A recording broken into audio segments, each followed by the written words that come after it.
rungtynės.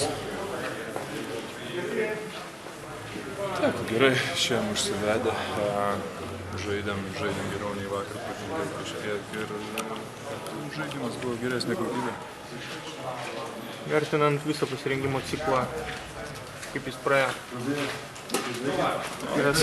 Ciklas, manau, praėjo gerai.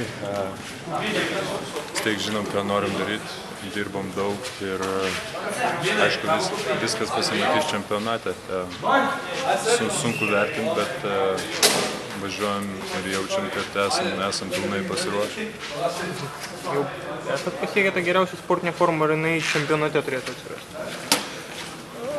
Aš manau, kad forma jau ganėtinai gera, esame įgiję, tik tai dar to biškį trūko daugiau mąstymo įjungti žaidimą, nes būtent vakar su graikais padarėm per daug klaidų, leidom jam žaisti jų stiprioji pusė, kas yra greitas puolimas, atkovoti kamuoliai ir tai pasimatė. Tai manau, kad fiziškai mes esam geroj formai ir jaučiamės gerai, tik tai dar reikia su kiekvienom varžybom vis įjungti daugiau proto ir žaisti į savo stiprybės ir į priešininkų silpnybę.